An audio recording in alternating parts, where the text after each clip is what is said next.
Hello students, हम chloroplast को पढ़ रहे थे। अब उसकी अल्ट्रा स्ट्रक्चर जो हमने उसको समझा है उसके आधार पे हम देखेंगे, सारी चीज़ें आसानी से समझ में आ रही हैं कि हरित लवक में आउटर मेम्ब्रेन ये किसकी बनी होगी, ये यूकैरियोटिक सेल मेम्ब्रेन या प्लाज्मा मेम्ब्रेन की तरह होगी।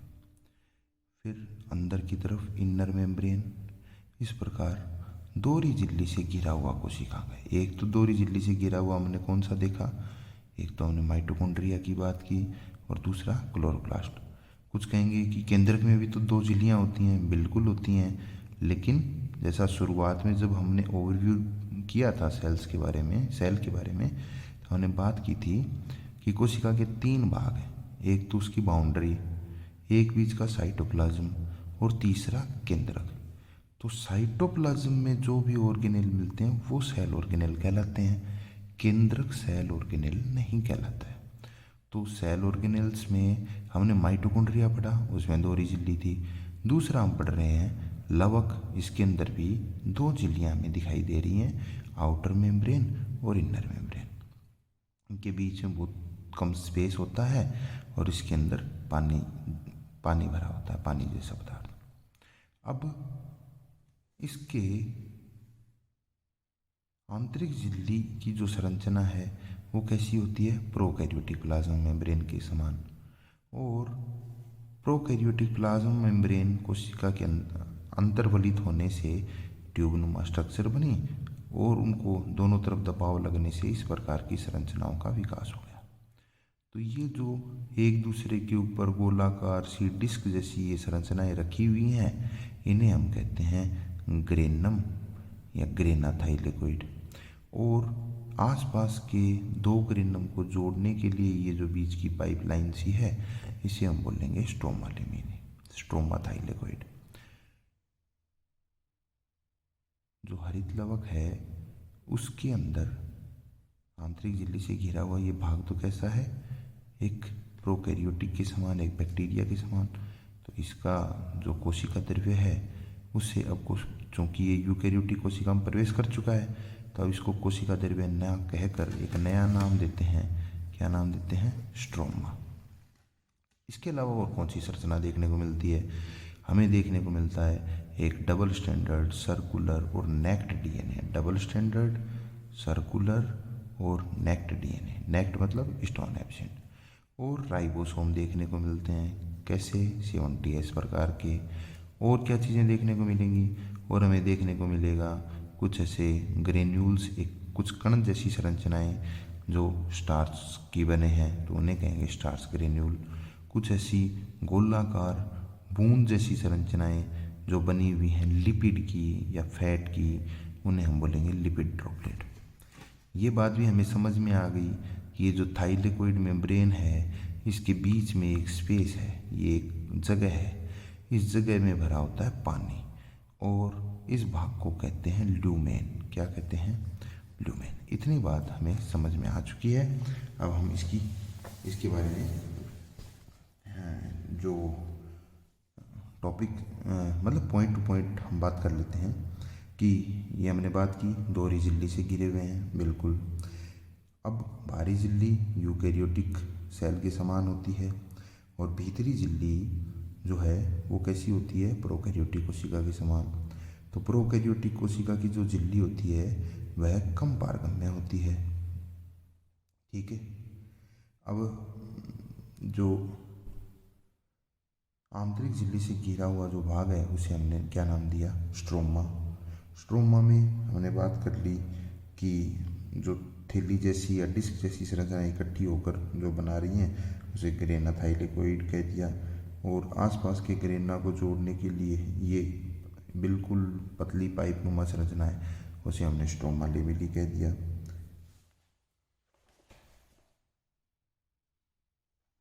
इसके अलावा जो थाइलेकोइड की बीच में ये जो गुहा है इसे हमने ल्यूमेन कहा, जिसमें पानी जैसा पदार्थ भरा होता है। अब पिगमेंट्स कहाँ हैं, पिगमेंट्स इस थाइलेकोइड मेम्ब्रेन के अंदर धसे हुए हैं, ये लो, ये पिगमेंट्स हैं। और जब बहुत सारे पिगमेंट एक जगह इकट्ठे हो जाते हैं, जैसे chlorophyll A, chlorophyll B, carotene, xanthophyll इत्यादि हो जाते हैं इकट्ठे, और इकट्ठे होकर एक यूनिट का निर्माण कर लेते हैं। तो ऐसे 200-250 यदि पिगमेंट के मॉलिक्यूल एक जगह इकट्ठे हो जाएंगे और एक फोटोसिंथेटिक यूनिट का निर्माण कर रहे हैं, तो उसे पार्क एंड पिगिन्स नाम के वैज्ञानिक थे जिन्होंने उसे क्वांटासोम नाम दिया था। अब ये जो कोशिका द्रव्य है, प्रोकैरियोटिक कोशिका का कोशिका द्रव्य है, जिससे अब नया नाम स्ट्रोमा दे दिया गया है। स्ट्रोमा में क्या क्या मिलेंगे? स्टार्च के कण मिल रहे हैं, इसमें लिपिड ड्रॉपलेट मिल रही हैं, ये वाली लिपिड ड्रॉपलेट हैं, और इसमें एक प्रोटीन संश्लेषण की मशीनरी मिल रही है।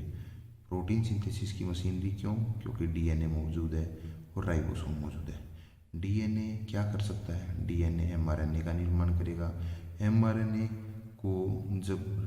जब राइबोसोम से जुड़ जाएगा तो उसके अनुलेखन से प्रोटीन का निर्माण होगा, और ऐसे बहुत सारी प्रोटीन्स बनाई जाएंगी।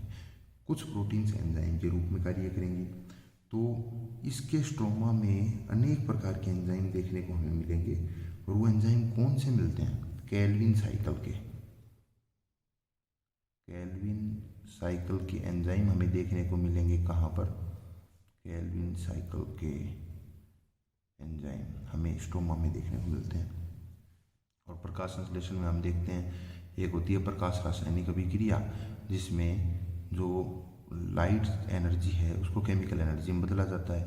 तो जो लाइट एनर्जी है वो एनर्जी जब यहाँ पिगमेंट के कणों पर, पिगमेंट पर गिरती हैं, अलग अलग प्रकार के पिगमेंट्स पर, तो वो एटीपी और NADPH2 का निर्माण कर लेते हैं, और वही एटीपी और NADPH2 है वह कार्बन डाइऑक्साइड के अपचयन में काम आती है, और एक कैल्विन साइकिल चलता है और ग्लूकोज का निर्माण हो जाता है।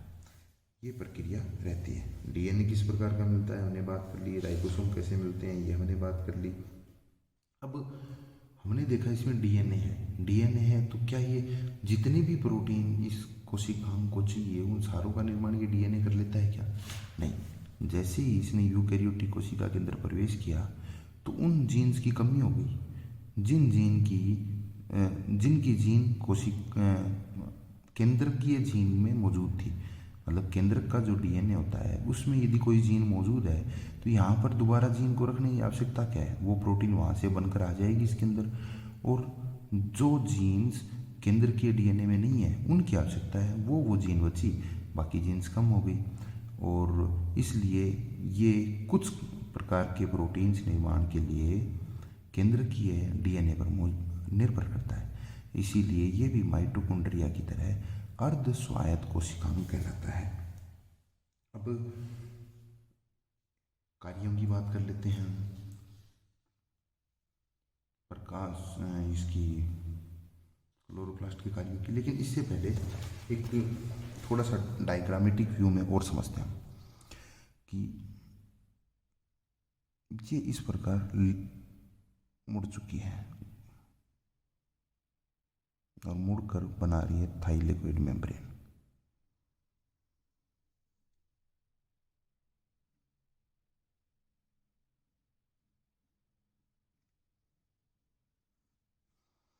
अब यदि इस भाग को देखें तो ये भाग हमें कैसे दिखाई देगा, या इस भाग को देख लो, हमें दिखाई देगा इस प्रकार का।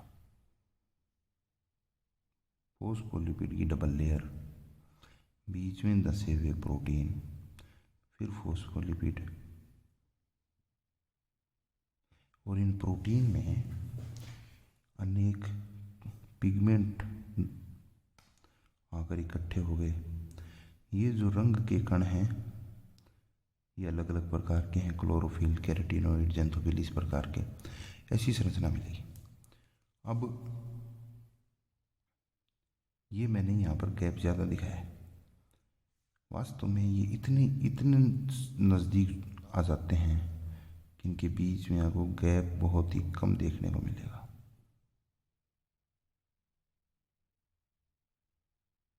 इस प्रकार एक दूसरे के ऊपर थाइलेकोइड की मेम्ब्रेन सेट हो जाती हैं।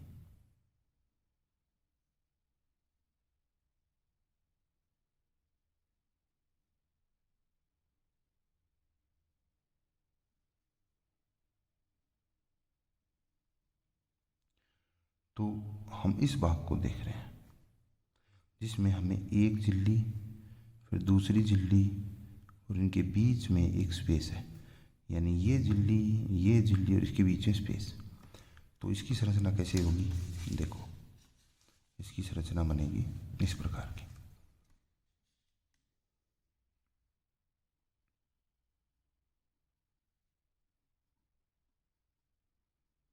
ये प्लाज्मा मेम्ब्रेन की बाइलेयर और उसके बीच में प्रोटीन जो धसी हुई है।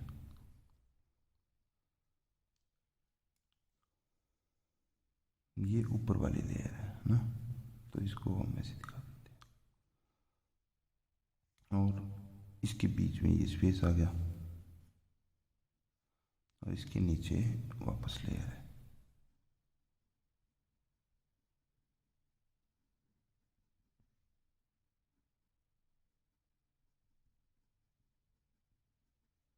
इस प्रकार की संरचना दिखेगी।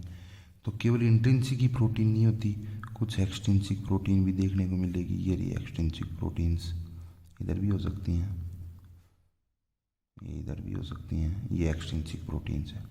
इस प्रकार की संरचना में देखने को मिलेगी। अब इसके अलावा ये जो प्रोटीन है इसमें कौन से होंगे, रंग के कण हमें दिखाई देंगे। वही बहुत सारे रंग के कण मिलकर क्या कहलाएंगे, एक फोटोसिंथेटिक यूनिट बनाएंगे और क्वांटासोम कहा जाएगा। इस प्रकार की संरचना हमें दिखाई देगी। तो यदि आप डायग्राम को देखेंगे बुक में तो आपको और ज़्यादा समझ में आएगा। नेक्स्ट टॉपिक है कि क्लोरोप्लास्ट के कार्य। क्लोरोप्लास्ट के हरित लवक के क्या कार्य हैं हमें पता ही है। पहला तो है प्रकाश संश्लेषण, फोटोसिंथेसिस।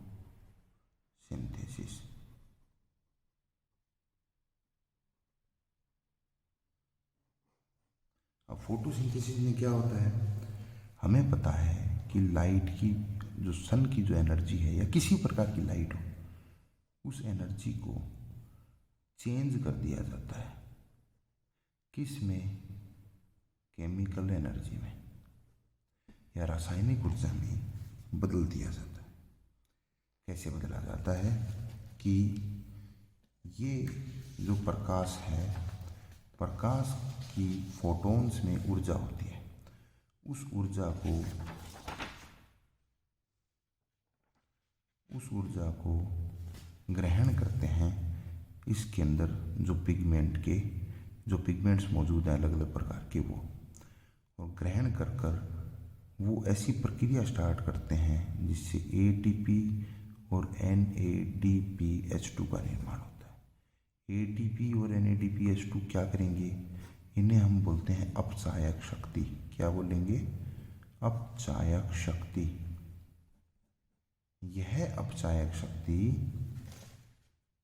कार्बन डाइऑक्साइड का अपचयन कर देती है और बना देती है C6H12O6।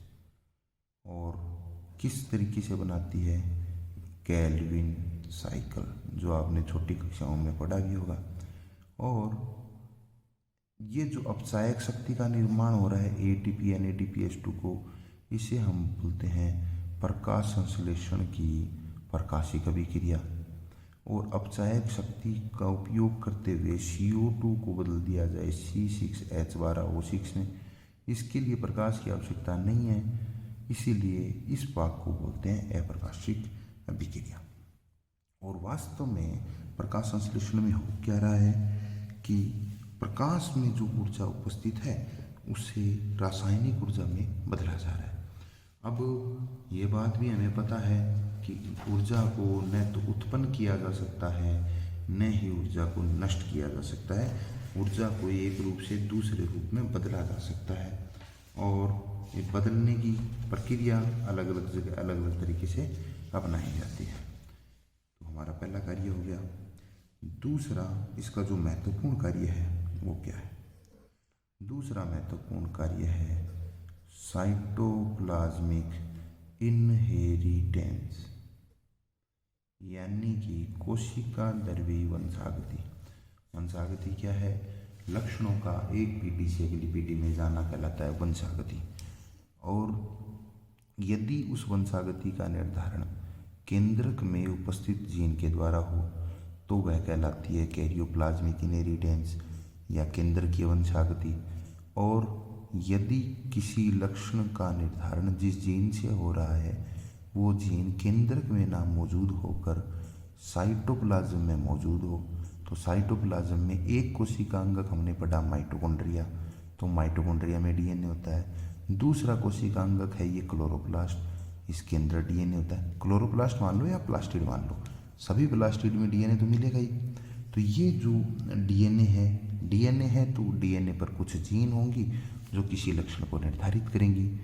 और किसी लक्षण का निर्धारण यदि ऐसी जीन से हो जो कोशिका द्रव्य में पाई जाती है तो ऐसी वंशागति कोशिका द्रव्य वंशागति या साइटोप्लाज्मिक वंशागति कहलाती है। तो हमने इसके बारे में बात कर ली कि क्लोरोप्लास्ट के कार्य क्या हैं। ये दो ही महत्वपूर्ण कार्य हैं।